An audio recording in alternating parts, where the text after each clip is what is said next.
So ayun mga paps, alam ko hanggang ngayon naghahanap ka pa rin ng pang-service mong motor. Baka naman trip mo to. Repo na Honda PCX. Okay naman, ito paps oh. Rider na 150, carb type. Ayan oh. Kung di mo pa naman trip yan, ito baka ito trip mo na. Sniper 155, nasa Riwa pa. Ayan din oh. Wow! Kung nandyan yung hanap mong motor mga paps, tara samahan nyo ako, puntahan na natin agad yan.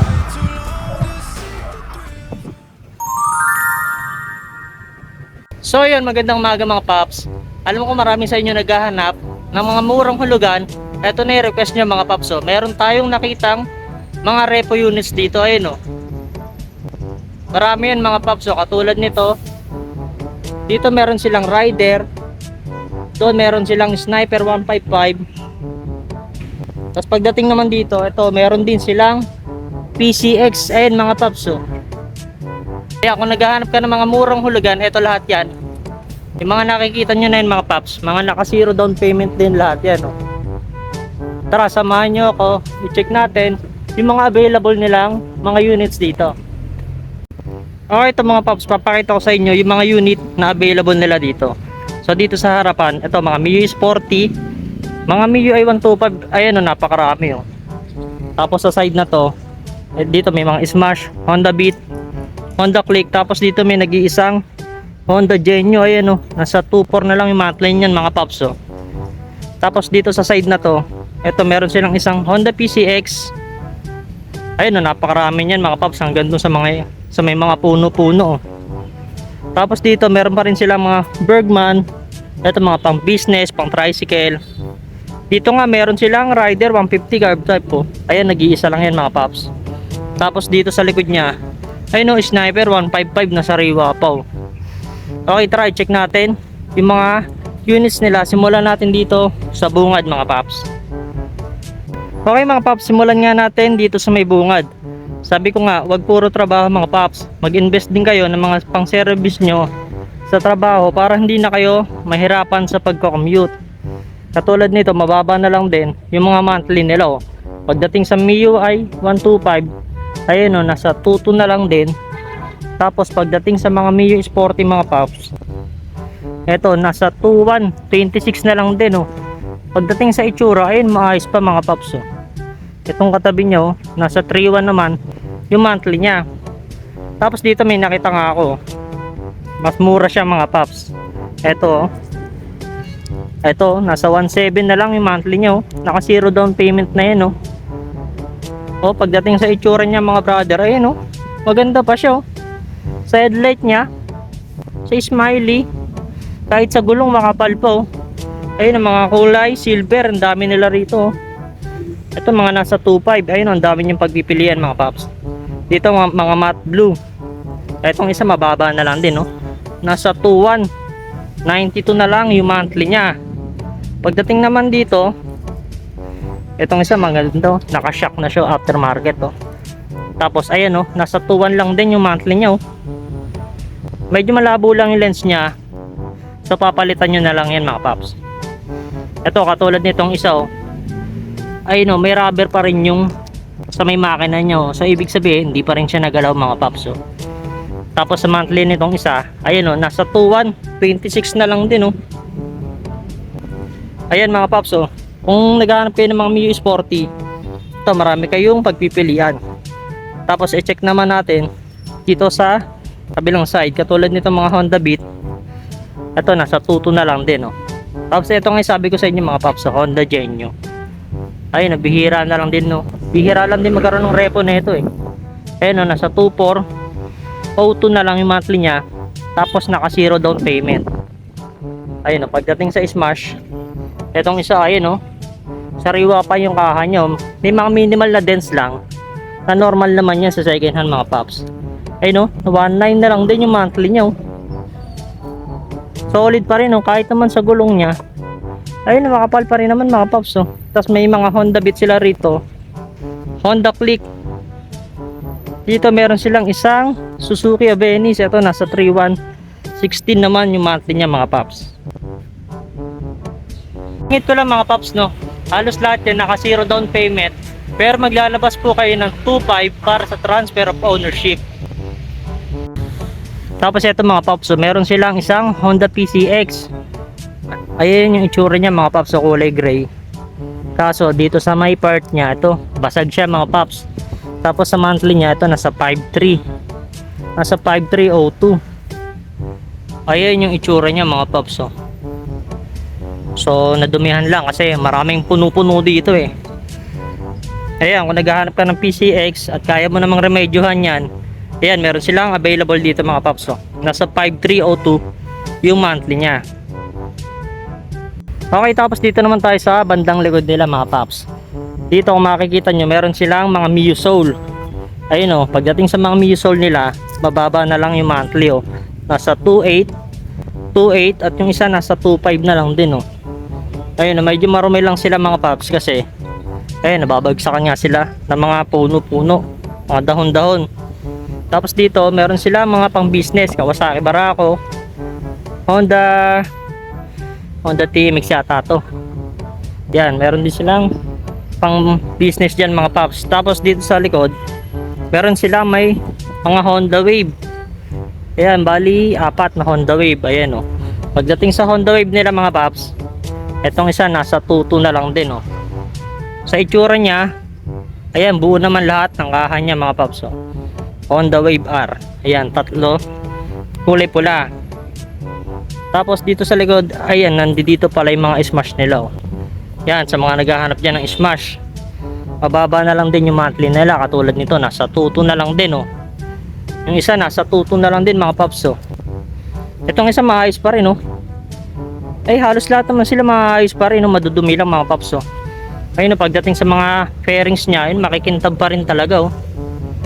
Ayun oh, katulad rin itong isa oh. Napakakintab pa ng ano nyo, kaha nyo. Sa monthly nito, ayun oh, kikita nyo ba mga paps? Ayun oh, nasa 1.9 na lang din pala siya oh. Ang katabi niya, nasa 2.7. Check natin kung makikita yung todo niya. Okay, itong isa mga paps, ayun oh, nasa 12,000 yung odo niya. Itong isa, i-check din natin. Itong isa, nasa 23,000 mga paps. Tapos itong isa, mababa na lang yung monthly nito mga paps oh. Ayun o, nasa 1,964 na lang din yung monthly niya. Tapos naka-rimset pa siya, Bounce Boy. Ayun mga paps oh. Kinalawang lang yung rayos niya oh. Siguro kasi nauulan na siya rito. Tapos ang nipis ng gulong niyo. Ang ganda pa niyo pagdating sa kahan niya, buong buo pa rin mga paps oh. Smash. Meron pa rin isang smash dito. Kulay puti. Ayan, nasa 2.2 siya mga paps. Tapos dito sa likod, dito yung mga pang tricycle nila, mga pang business. Etong isa, nasa 1.7 na lang, 1.748. Yan, kulay gray. Ito yung gusto kong ano eh, TMX, ang ganda ng kulay niya. Ayan mga paps oh. Medyo kinalawang lang yung dito nyo. So papalitan nyo na lang yan. Pero pagdating sa kaha niya, yan, buo naman siya. Sa odo niya mga paps, ito nasa 25,000. Tapos dito, okay, check natin itong likod nila. Check natin kung meron silang mga presyo.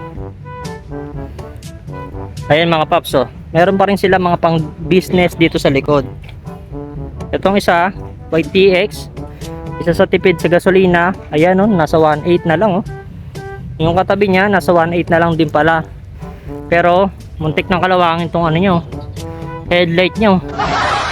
Smash, dito may Kawasaki Fury pero wala siyang presyo mga paps. Meron pa rin silang Mio Sporty at nasa liblib na nga tayo ng gubat mga paps. Ayan, meron dyang Mio i125. Suzuki crossover, ito kung may naghahanap sa inyo ng Suzuki crossover, ito meron silang isang unit dito mga paps oh.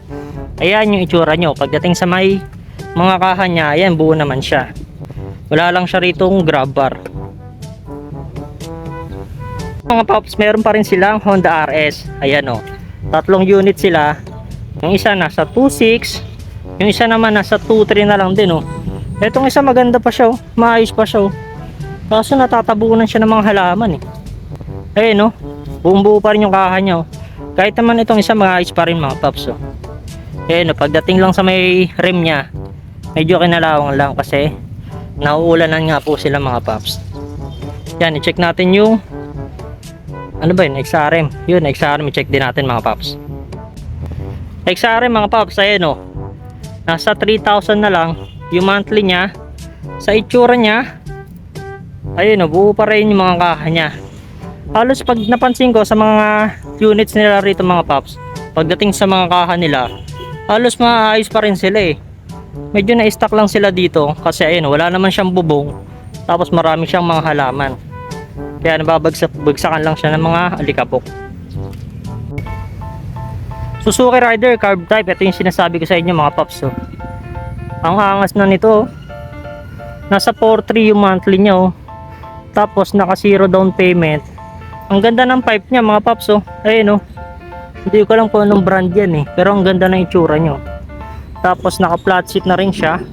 Sa kaha niya, ayun oh, buo pa rin naman siya mga paps. Oh. Naka shifter na rin. Medyo kinalawang lang yung nito sa may padyakan niya.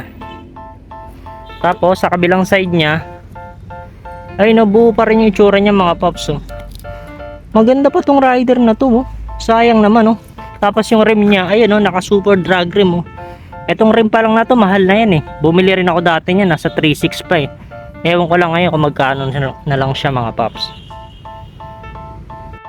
Okay, Sniper 155 eh, ano, sa mga naghahanap dyan ng Sniper 155 eh, no, katulad ng kay Boss Red Sweet Potato, glossy black. Kaso siya, nagpalit na agad siya ng malay mo concept eh. Ayun, sa itsura niya mga paps, sakahan niya, buong buo pa naman siya. Tingnan natin kung meron siyang gas-gas, bakas ng semplang. Alright, wala naman. Ano ba to? Para siyang may glue stick, di natin alam kung paano yan mga paps. Pero siguro magagawa naman yan ng paraan. May mga minimal na din siya dito. So, pwede nyo pa-decals kasi ayun, sakto naman siya sa guhit oh. Pa-decals nyo na lang yan mga paps. Tapos sa bandang likod niya, ayun, maayos pa rin. Marumi lang to mga paps oh. Sayang, ang ganda nyo. Sa kadena niya, kinalawang na lang din. Sa makina nyo, halatang stock pa rin siya mga paps oh. Sa likod niya, ito may plate number na rin siya. Medyo takpan lang natin. Sa tambucho niya, ayun, solid pa rin oh. Sa gulong niya, napakaganda pa oh. Kahit sa magis niya, ang kapal, ang ganda rin oh. Ayan, sa mga naghahanap dyan ng Sniper 155 eh, mga paps oh. Okay, so yun mga paps, paano nga ba mag-apply dito sa kanila?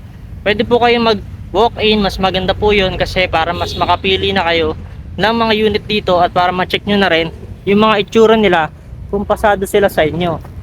Tapos pwede rin kayong mag-online application, ilalagay ko na lang po yung FB page nila, mag-message lang po kayo sa kanila para sa online application. And then pag na-receive na po na nila yon, ipapa-CI na po nila kayo and then wait na lang po kayo sa approval ng inyong application.